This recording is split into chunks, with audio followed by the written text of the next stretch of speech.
Hey buddy, watch this. Hello, Regis Kilman is the name and Hearthstone is the game, and these are my 5 ways to fix Duskfallen Aviana. Now you might be asking, why does Duskfallen Aviana need a fix, Regis? Well, when you look at the statistics for the Witchwood expansion, she is far and away the worst legendary card from the entire set. Her play rate is miserable, there are no decks that can seemingly run her, and that's of course pretty obvious when you look at the card. Everybody said she was going to be terrible. That came true. Her effect just benefits your opponent way too much, and it benefits your opponent before it benefits you. So the likelihood that you actually get to benefit yourself is minuscule, and you've sacrificed so much in order to achieve that anyway. So I think we should change her. Now, most people will recognize that Blizzard does not outright buff cards in Hearthstone. There's been a few indirect ones in the past, but they don't just take cards and make them better. So no, I don't think these fixes will actually ever be implemented. And some people might think this is a waste of time. But I think it's still a really valuable and interesting exercise because it provides insights into how to think about cards and perhaps how to avoid mistakes like this in the future. But also, I think it just kind of keeps the pressure on Blizzard and reminds the community that it's okay for you to demand that cards aren't absolutely useless. Yes, it's okay for cards to be somewhat bad, for cards to be non-played, less than average. Those are all acceptable. But when a legendary card in particular, something that somebody might get as their only legendary in an entire expansion, or their free legendary at the beginning of expansion, which is a real legitimate concern for free-to-play players, when their one awesome card they're so excited about ends up being completely useless, not even viable in some sort of fringe combo deck or some silly thing, that's a major problem. So fixing cards, making them better, that's a legitimate concern and a legitimate ask for Blizzard as well. That said, I have some ways I think we could take the spirit of Duskfallen Aviana without changing her too dramatically or completely erasing her effect or her style of play and improving her to the extent that she might become a fringe playable card. Not that she'd be dominant, she'd still probably be fairly bad in most of these cases, but she would at least be something to consider. An option that you might be able to build a deck around here and there. That said, let's go ahead and jump into my 5 fixes for Aviana. Up first here, I have a version with a change that reads, on each player's turn, the first spell played costs 0 mana. Currently, the card reads, of course, the first card played. So this would limit Duskfallen Aviana to spells specifically. And I think that's really interesting because the problem right now is when you play Duskfallen Aviana, it doesn't matter what kind of deck your opponent has, they're likely going to be able to play some relatively high cost thing, whether it be a spell or a minion. And essentially this would give Duskfallen Aviana this niche space in which she could operate where maybe in a meta where there aren't as many spells and there are more minion-based decks, think like a Spiteful Summoner meta type of thing like we've had recently, or where there's just a lot of big minions, they may not be able to benefit as much from the free spell as they would from a free minion. So you're basically cutting the options in half. And that gives this card a little bit more space to operate in. Because if you're playing against a deck where you know they don't have any big spells and all they really have is giant minions, you can play this a little bit more risk-free, which of course reduces the downside of Duskfallen Aviana. It increases the likelihood that she's going to survive, and in turn means you're much more likely to actually benefit from her effect more so than your opponent. Beyond that, you can build your deck in a way to specifically interact positively with Duskfallen Aviana by running really big spells, and almost to the extent that you're sure you're going to have more big spells than your opponent would have. So for instance, Ultimate Infestation is the perfect example for Druid, a giant 10 mana spell with tons of value. Getting that off for free is absolutely incredible. If your opponent only has 4 or 5 mana spells, then you're going to gain more of an advantage every time Duskfallen Aviana actually succeeds. So again, just in certain matchups, in certain metas, in certain environments, this gives her a way to gain a real advantage that just isn't possible now, because right now it doesn't matter what you're playing against, they're going to have some way to get some value out of this, making Duskfallen Aviana in this format a much more strategic, interesting, tactical kind of card that can be far more rewarding and way more interesting to play. So now let's move on to my second option here, and this one kind of shifts the effect of Aviana onto a different minion. If you read closely here, it says Battlecry summon a shadow of Aviana for your opponent. And that would be a 0/7 minion, as you can see here on the screen behind me, that reads, on each player's turn, the first card played costs 0. So the exact same effect as Aviana, but on a 0/7 minion that your opponent controls. And this is a neat little spin on Aviana that could offer a lot of advantage, because the real risk with Aviana right now is when you play her down, you end your turn, your opponent gets the discount from Aviana, and they're able to kill your Aviana with the stuff they already had on board, some insane cost-reduced removal spell. Your Aviana far, far less likely to survive and actually obtain any sort of value against a vast majority of decks. Almost everybody will have some way to kill this thing. But when you shift that in effect onto a minion that they control, and a minion that can't attack, becomes way more challenging for them to get rid of the effect. So they still get to benefit from it, but they leave you the benefit as well, which means suddenly you can build your deck in a way, particularly with combo cards probably, to set up some sort of insane turn or insane combo or just really high value spell play, like again Ultimate Infestation, so that you're benefiting far more from the symmetrical effect than your opponent is. And then you now get to dictate when the Shadow of Aviana dies, because you might be able to remove it. Maybe you can just keep a Naturalize in there if you ever need to get rid of it once your combo's satisfied, or you just try to outright win the game if you can with some sort of Malagos shenanigan or whatever other combo opportunity might exist that this sets up. So it becomes this very interesting back and forth where you suddenly put the impetus on your opponent where they might be super scared of your combo, that Siphon Soul they had in hand that right now would just be used for Duskfallen Aviana. Suddenly they have to use that Siphon Soul on their own minion, leaving you with a 3/7, which for 5 mana, that's a fairly reasonable thing to do. 3/7's okay. So suddenly, if they're super duper scared of removal or of combo potential, they have to find a way to kill Aviana. They use their own target removal on it. They might even have to Twisting Nether the board just to kill the Aviana for fear that you're going to play some sort of absurd combo thing. There's all kinds of ways you can try to give them this super weird high friction moment where they have to make desperate, inefficient kinds of plays.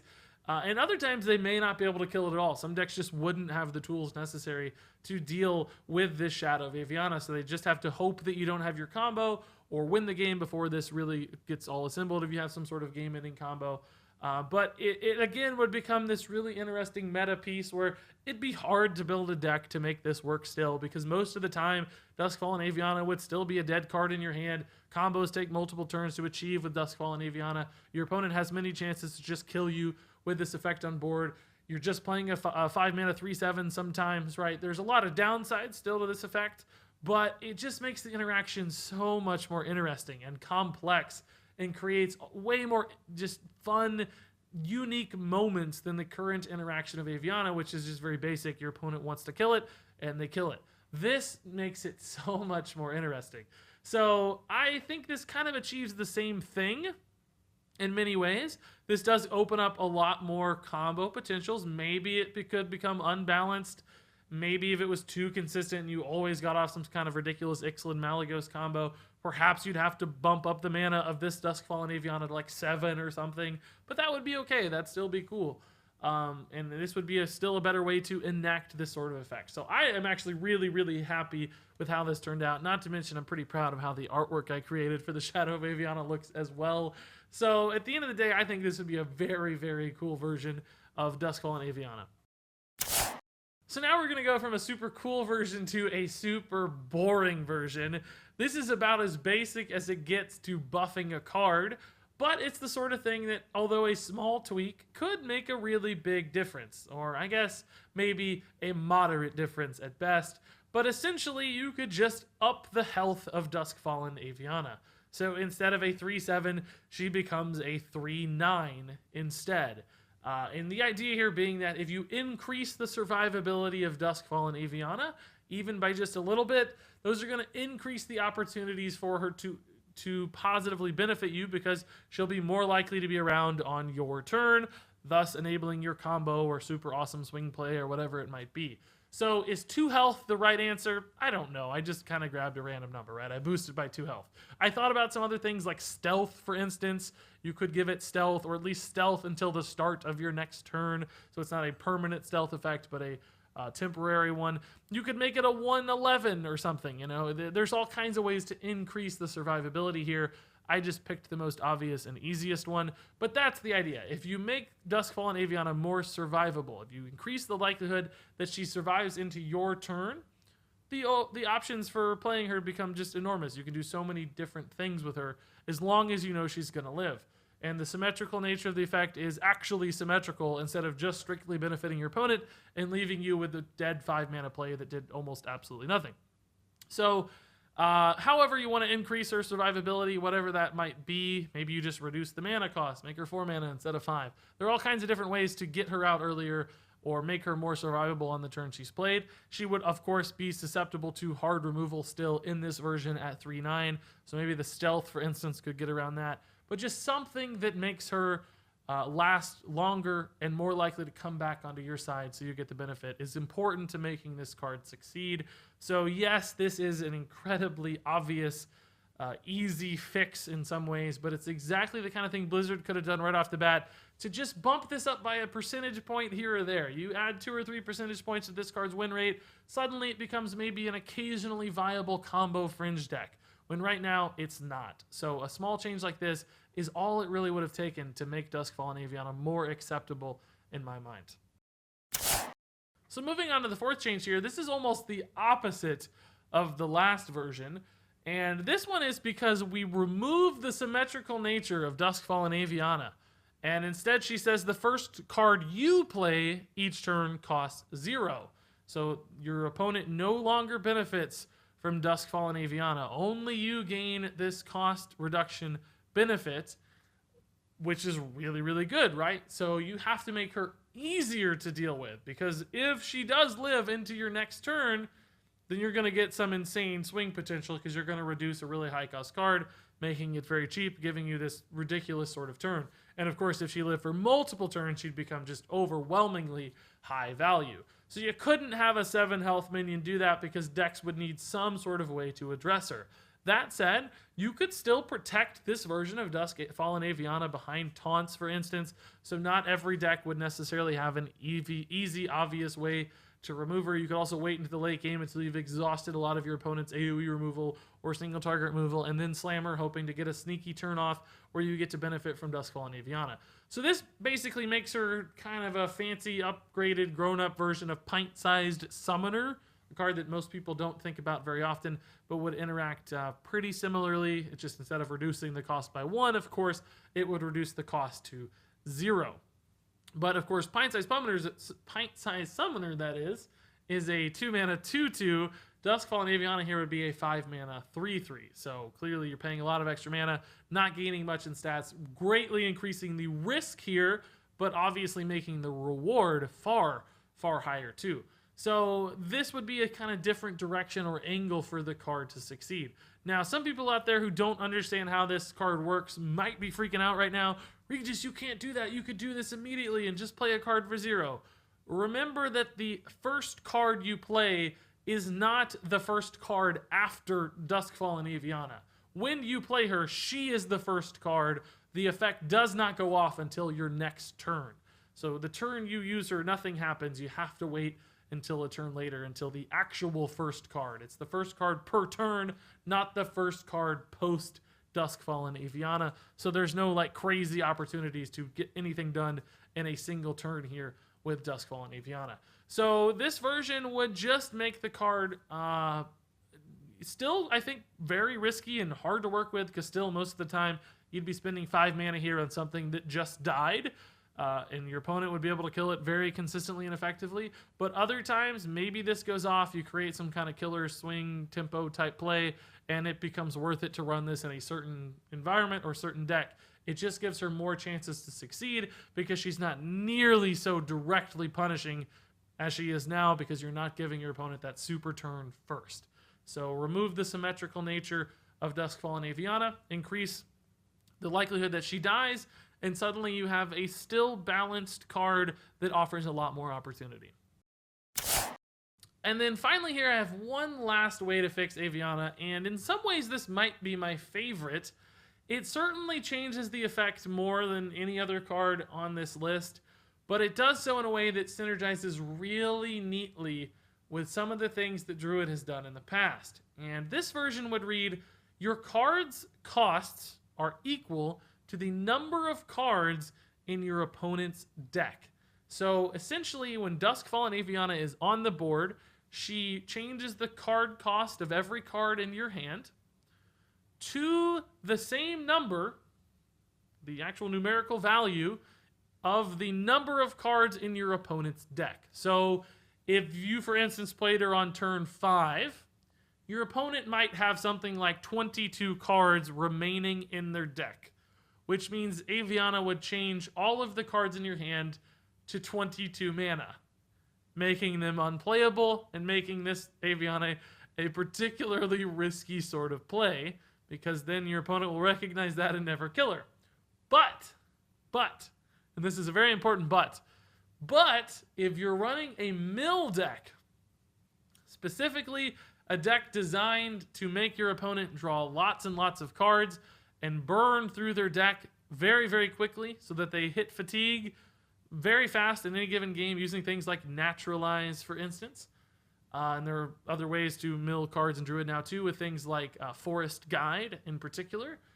If you do that and you get your opponent down to a game state where they only have 2 or 4 or 0 cards in their deck, suddenly your Duskfallen Aviana becomes this incredible late game swing tempo card where you get them down to 1 card in deck, and your Duskfallen Aviana suddenly becomes a normal Aviana, the previous Aviana of old from the Grand Tournament, where all your cards now cost 1, or all of your cards cost 0. So essentially it gives you this extra fatigue win condition of sorts, where if you can stay alive long enough, and if you can create this game state where your opponent has milled a ton of cards, and you've drawn them card after card after card, you might be able to set up some ridiculous combo opportunity to then end the game, where you play, Ixalids and Malagos and all these other 0-cost cards together with some Moonfires or even some 0-cost swipes or Ultimate Infestations. Who cares? It doesn't matter. Everything's 0 mana. And you set up this combo deck that is part combo, part mill, but each part of it only works if the other one works. So it's this super high synergy finisher card suddenly for Mill Druids that we've never seen before. Because typically when you play Mill Druid, it's more about just exhausting the resources. You don't set up any sort of secondary finishing win condition, you just fatigue them out. And with Duskfallen Aviana, this version, you would have this awesome mill support combo card that interacts with cost reductions based on how successfully you've milled throughout the course of the game. And I personally think that would be awesome. I would have so much fun playing that. Some people might think that's overpowered. I don't think it would be, because in many cases in a mill Druid deck like that, you have to do everything you can to stay alive up to the end game. Like, you're just spending every card, every removal, every defensive option to contest, because you've given your opponent so much card advantage throughout the course of the game that it's hard to have anything left in your hand to get super cost reduced. And if you're running a bunch of combo pieces like Malagoses and Moonfires and stuff, then it's particularly hard because you don't have the defensive options necessary throughout the course of the game to even survive or mill to that point. So you'd have to have this super tight, really refined list in order to make all that line up. That'd be a fun deck building challenge. It'd be hard to work, but it would be a really rewarding play. If you got Duskfallen Aviana to that point and you built a Mill Druid deck, I would be in heaven. So I think this would be an incredible version of Duskfallen Aviana, and I think it's exactly what Blizzard should have printed in the first place to support cards like Forest Guide that came out in the Witchwood, and I'm really sad that they missed this opportunity to follow up on a mechanic that has been fun in the past. Seems like it'd be fun today. So this is perhaps my favorite take and favorite fix for Duskfallen Aviana.